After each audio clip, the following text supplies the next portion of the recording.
मेरे लाडले, भाई ध्यान से सुनो। तुम कह रहे हो कि तुम्हें 2026 में कुछ बड़ा करना है, पर पहले ये समझो कि बड़ा होता क्या है। क्या केवल धन कमा लेना बड़ा है?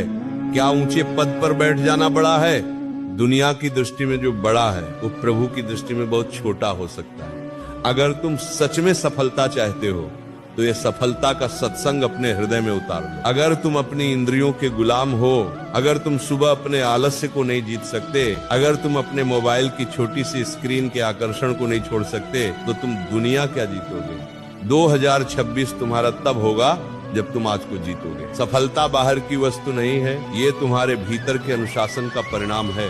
जिस दिन तुम अपने मन के कहने पर चलना बंद कर दोगे और अपने विवेक बुद्धि के कहने पर चलना शुरू कर दोगे, समझ लेना तुम्हारी विजय यात्रा शुरू हो गई। समय की बर्बादी साक्षात मृत्यु है। तुम कहते हो 2026 में बड़ा करना है, लेकिन तुम्हारा आज का समय कहाँ जा रहा है? व्यर्थ की बातों में, दूसरों की बुराई करने में, या केवल कल्पना की दुनिया में जीने में।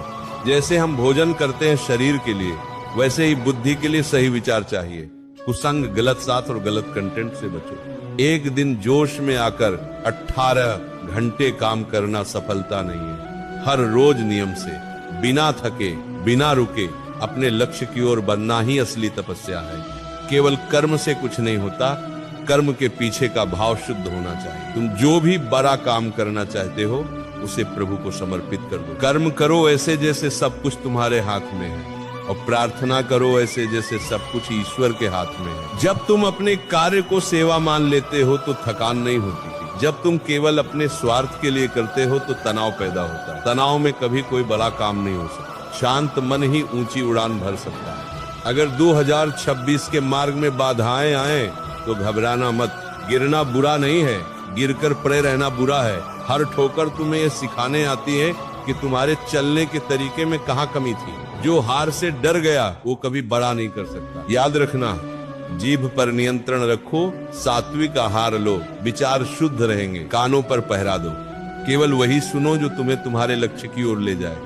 मन को नाम जप में लगाओ। जब भीतर से राधा नाम या प्रभु का नाम चलेगा तो संकल्प शक्ति फौलाद जैसी हो जाएगी। आज से ही ये सोचना छोड़ दो कि कल क्या होगा। बस ये देखो कि आज का एक एक क्षण तुम अपनी उन्नति में लगा रहे हो या नहीं।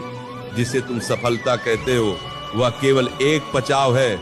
असली आनंद तो उस यात्रा में है जो तुम खुद को बेहतर बनाने के लिए करते हो। जाओ, अपने भीतर के प्रमाद आलस्य को त्यागो, कमर कसो और लग जाओ अपने कर्तव्य पथ पर। यदि तुम्हारा मार्ग धर्म का है, सत्य का है और